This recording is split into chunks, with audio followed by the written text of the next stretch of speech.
नमस्कार मेरे प्यारे दोस्तों। मैं आ गया हूं आपके लिए एक और नई क्लास लेकर रेलवे सीरीज 2024। रेलवे के जितने भी अपकमिंग एग्जाम हैं उन सभी में रेलवे सामान्य विज्ञान जो आपको पूछी जानी है उन सभी के आज हम पढ़ने वाले हैं टॉप 10 क्वेश्चन। रेलवे सीरीज पढ़ रहे हैं हम और आज की क्लास में हम रेलवे साइंस के टॉप 10 ऐसे क्वेश्चन पढ़ने वाले हैं और वो भी भौतिक विज्ञान फिजिक्स के जो प्रीवियस ईयर में पूछे गए हैं। देखिए ये क्लास थ्योरेटिकल और पीवाईक्यू दोनों तरीके से चलने वाली है और इस क्लास में हम आपको टॉप 10 ऐसे क्वेश्चन बताने वाले हैं जो रेलवे के एग्जाम में पूछे जाते हैं। तो करते हैं वीडियो की शुरुआत। स्वागत करता हूं मैं आपका एक और नई क्लास में। चलिए लगाते हैं हमारा आज का सबसे पहला क्वेश्चन। देखिए पहला क्वेश्चन आपके सामने स्क्रीन पर है। क्वेश्चन है कि excessive curvature of eyes lens leads, नेत्र लेंस की अत्यधिक वक्रता का कारण क्या है। जब नेत्र लेंस में बोले कर्वेचर आ जाते हैं, वक्रता आ जाती है, तो उसका कारण क्या है। आरआरबी एनटीपीसी सीबीटी 1 में पूछा गया क्वेश्चन है। सबसे पहला ऑप्शन है आपके सामने हाइपरमेट्रोपिया। आपको बताते हैं हाइपरमेट्रोपिया किसको कहते हैं मेरे फ्रेंड। तो इसे कहते हैं हम दूरदृष्टि दोष। हिंदी में क्या कहते हैं, दूरदृष्टि दोष कहते हैं हाइपरमेट्रोपिया को। मोतियाबिंद है। मोतियाबिंद आप सभी को समझते हैं भाई, है ना। वर्णांधता एक आनुवांशिक बीमारी है ना। रेटिना में होने वाली बीमारी है भाई मोतियाबिंद। वर्णांधता एक आनुवांशिक बीमारी है। और मायोपिया को हम क्या कहते हैं मेरे फ्रेंड, निकट दृष्टि दोष कहते हैं। निकट दृष्टि दोष, है ना, निकट दृष्टि दोष। हिंदी में क्या कहते हैं भाई, मायोपिया को निकट दृष्टि दोष। तो सबसे पहले हम बता दें कि नेत्र लेंस में अगर वक्रता आ जाती है, कर्वेचर आ जाता है, तो भैया इसका कारण होता है मायोपिया। क्या आंसर है मेरे फ्रेंड, डी मायोपिया, जिसको हम क्या कहते हैं भैया, निकट दृष्टि दोष कहते हैं। और इसे अवतल लेंस द्वारा दूर किया जा सकता है। और अवतल लेंस का एक और नाम हम बता दें आपको, इसे अपसारी लेंस भी कहा जाता है। क्या कहा जाता है मेरे फ्रेंड, अपसारी लेंस भी कहा जाता है। और अपसारी लेंस के द्वारा हम क्या कर सकते हैं, निकट दृष्टि दोष को दूर कर सकते हैं। हाइपरमेट्रोपिया दूर दृष्टि दोष में हम बोलेंगे कि उत्तल लेंस, इसको किसके द्वारा दूर किया जा सकता है मेरे फ्रेंड, उत्तल लेंस के द्वारा दूर किया जाता है। किसे, दूर दृष्टि दोष, जिसे हम हाइपरमेट्रोपिया कहते हैं। मोतियाबिंद रेटिना में होने वाली बीमारी और वर्णांधता के बारे में बता दें आपको कि कलर ब्लाइंडनेस जो होता है एक आनुवंशिक बीमारी होती है। आनुवंशिक बीमारी जिसमें हम नीले, हरे और लाल रंग में, आनुवंशिक बीमारी होती है ना, जिसमें नीले और लाल रंग में या फिर हरे और लाल रंग में पहचान करने में असमर्थ होते हैं। ऐसी बीमारी को क्या कहते हैं भाई, वर्णांधता कहते हैं। तो इस क्वेश्चन का आंसर क्या हो जाएगा, डी नंबर का, जिसे कहते हैं हम मायोपिया। चलिए मेरे फ्रेंड लगाते हैं हम अगला क्वेश्चन। सेकंड क्वेश्चन है हमारे सामने कि रात में आसमान में तारे क्यों टिमटिमाते हैं। ये तो भैया कॉमन क्वेश्चन है, बचपन से पढ़ते आते हैं। आरआरबी एनटीपीसी सीबीटी 1 में पूछा गया क्वेश्चन है भैया 2021 में। इसी प्रकार के क्वेश्चन आपको एनटीपीसी रेलवे या फिर हम बात कहें ग्रुप डी में पूछे जा सकते हैं।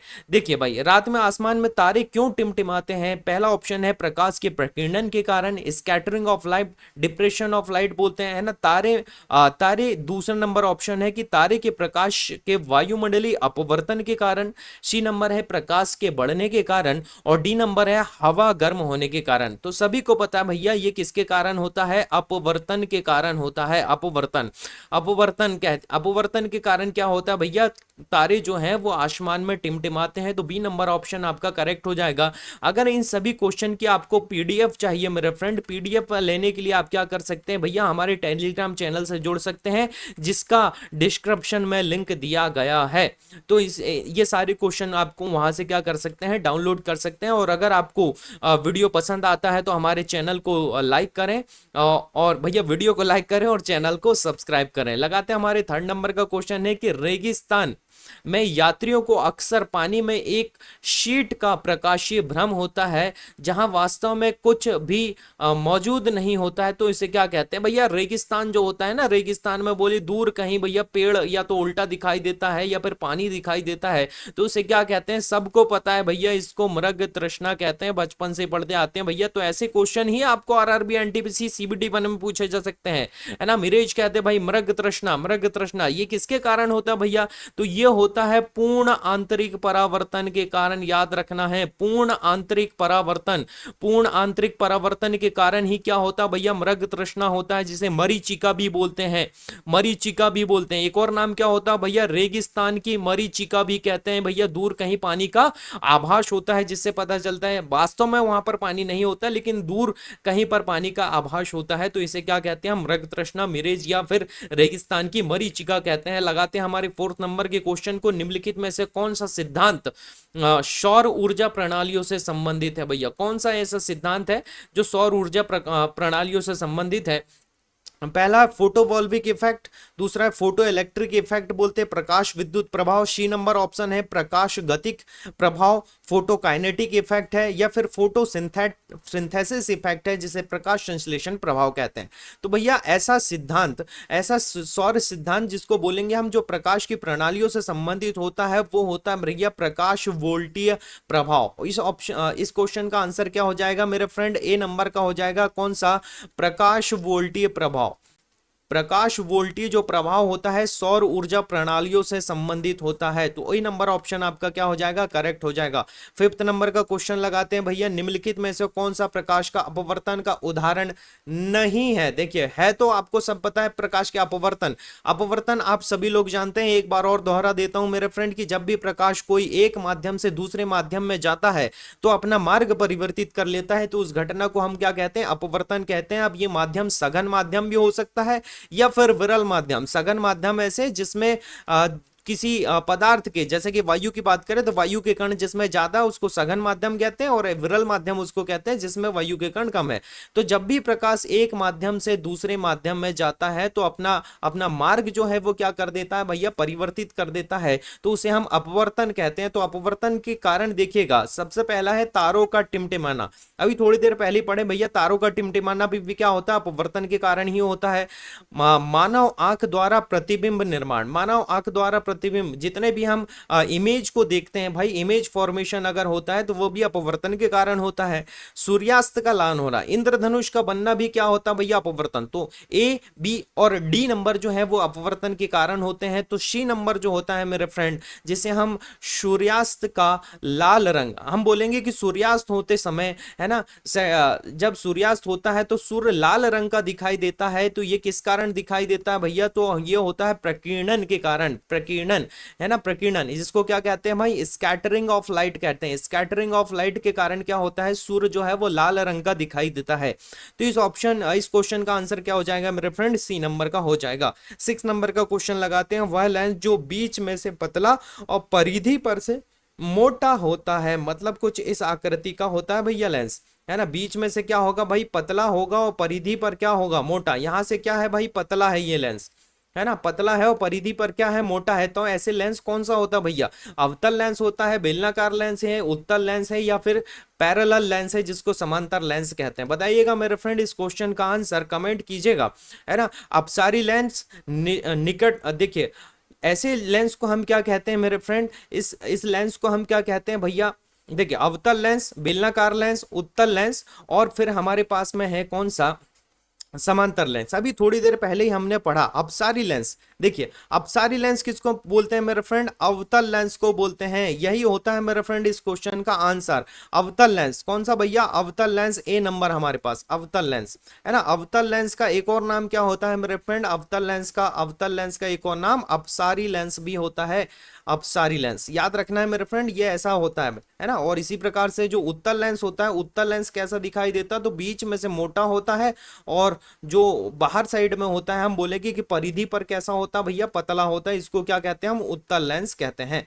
चलिए लगाते हैं हमारे नेक्स्ट क्वेश्चन है, मरीज के दांतों को बड़ी प्रतिबिंबियों को देखने के लिए, भैया जो दांत के डॉक्टर होते हैं ना, उनके पास एक दर्पण होता है, बोले वो दर्पण कौन सा होता है जिससे जो प्रतिबिंब है वो बड़ा दिखाई देता है। पहला है ऑप्शन उत्तल दर्पण है, अवतल दर्पण है, गोलाकार दर्पण है, या गोलाकार और उत्तल दर्पण है। तो भैया जो आकृतियों को बड़ा कर देता है, इमेज को बड़ा कर देता है, उसे हम क्या कहते हैं, उसे अवतल दर्पण कहते हैं। याद रखना, अवतल दर्पण। कौन सा दर्पण बोलते हैं मेरे फ्रेंड? अवतल दर्पण कहते हैं। अवतल दर्पण आकृतियों को क्या कर देता है? जूम कर देता है। जूम कर देता है मतलब बड़ा कर देता है भैया। आकृतियों को क्या कर देता है? इमेज को बड़ा कर देता है, उसे क्या कहते हैं भैया? अवतल दर्पण।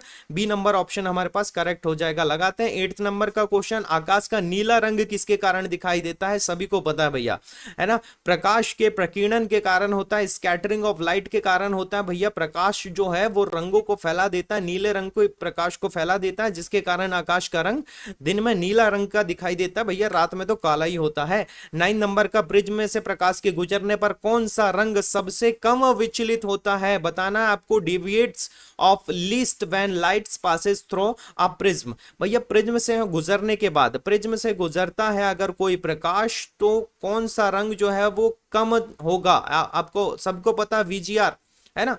तो आरआरबी एनटीपीसी में इसी प्रकार के क्वेश्चन पूछे जाते हैं भैया। आपको अगर क्वेश्चन पसंद आते हो, इनके क्वेश्चन के आंसर आपको पता है, तो बिल्कुल कमेंट कीजिएगा। लगाते हैं हमारा चलिए, अच्छा इसका आंसर तो रह गया मेरा फ्रेंड आरआरबी एनटीपीसी सीबीटी 1 में। तो क्या कारण है भैया? कौन सा रंग जो है कम विचलित होगा? कौन सा रंग है भैया? तो बैंगनी, नीला और लाल और हरा। तो इसका आंसर है मेरे फ्रेंड कौन सा? लाल।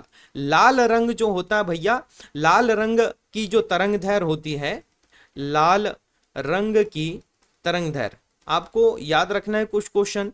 लाल रंग की जो तरंगदैर्घ्य होती है भैया, तरंगदैर्घ्य बैंगनी रंग से 2 गुनी होती है, याद रखना है। बैंगनी रंग से 2 गुनी होती है, 2 गुनी होती है। ये ऐसे क्वेश्चन मेरे फ्रेंड पूछे जाते हैं, किसकी तरंगदैर्घ्य ज्यादा होती है भैया? तो लाल रंग की जो तरंगदैर्घ्य होती है बैंगनी रंग से कैसी होती है? 2 गुनी होती है। तो सबसे कम विचलित होने वाला रंग जो होता है मेरे फ्रेंड, वो कौन सा होता है? लाल रंग का। लाल रंग जो होता है वो बहुत ही कम, या इसका विचलन जो होता है वो बहुत ही कम होता है। 10th नंबर का लास्ट क्वेश्चन है कि छाया तब बनती है जब खालिस्तान वस्तुएं प्रकाश के मार्ग में आती हैं। छाया कब बनती है मेरे फ्रेंड? कौन सी वस्तुएं जो है प्रकाश के मार्ग में आती है? आरआरबी एनटीपीसी में आया हुआ क्वेश्चन है। सबसे पहला ऑप्शन है हमारे पास पारभासी, है ना? पारभासी। दूसरा है पारदर्शी, प्रकाशिक और अपारदर्शी। हिंदी और इंग्लिश दोनों में आपके सामने भैया ऑप्शन दिए हुए हैं। अगर किसी को हिंदी मीडियम में दिक्कत है तो वो इंग्लिश में भी ऑप्शन क्या पढ़ सकते हैं भैया? आसानी से पढ़ सकते हैं। ओपैक बोलते हैं हम अपारदर्शी को, है ना? ट्रांसपेरेंट बोलते हैं हम पारदर्शी को, है ना? और ल्यूमिनस बोलते हैं प्रकाशिक वस्तु। तो छाया तब बनती है जब कौन सी वस्तुएं प्रकाश के मार्ग में आती है भैया? प्रकाश है, अभी सन है, इसके मार्ग में अगर कोई ऐसी वस्तु रख दे जिससे क्या हो भैया? प्रकाश आर पार ना गुजर जाए, दूसरी तरफ ना जाए, तब तो छाया किस में बनेगी भैया? अपारदर्शी में बनेगी, है ना? अपारदर्शी वस्तुएं, जिसको हम क्या बोलते हैं? ओपैक बोले। अपारदर्शी वस्तु अगर प्रकाश के मार्ग में आती है तो उसी की छाया बनेगी ना भैया, है ना? पारदर्शी आएंगी तो प्रकाश तो आर पार निकल जाएगा, है ना? तो ऑप्शन बहुत ही आसान होते हैं आपके एग्जाम में, तो आपको बस थोड़ा सा समझना है और सही आंसर देना है। अपारदर्शी वस्तुएं जो होती है उनकी क्या बनती है भैया? छाया बनती है। तो मेरे फ्रेंड, आपको अगर हमारा वीडियो आज का पसंद आया है तो बिल्कुल वीडियो को लाइक कीजिएगा और चैनल को सब्सक्राइब कीजिए। आपका देखने के लिए बहुत बहुत धन्यवाद। और इसी तरह के क्वेश्चन हम आपके लिए लेकर आते रहेंगे। और इसकी अगर आपको पीडीएफ चाहिए तो हमारे टेलीग्राम चैनल से आज ही, इस वीडियो के डलते ही तुरंत ही आप क्या कर सकते हैं? डाउनलोड कर सकते हैं। इसी प्रकार के क्वेश्चन हम आपके लिए लेकर आते रहेंगे और डेली क्लास हम कोशिश करेंगे कि रोज आपके लिए टॉप 10 ऐसे क्वेश्चन, ये सभी जो क्वेश्चन थे मेरे फ्रेंड, ये प्रकाशिकी के क्वेश्चन थे। और फिजिक्स में प्रकाशिकी जो होता है बहुत ही इंपॉर्टेंट टॉपिक होता है और उससे बहुत सारे क्वेश्चन जो है वो एग्जाम में पूछे जाते हैं। तो चलिए मिलते हैं हमारे नेक्स्ट वीडियो में। आपका वीडियो देखने के लिए बहुत बहुत धन्यवाद।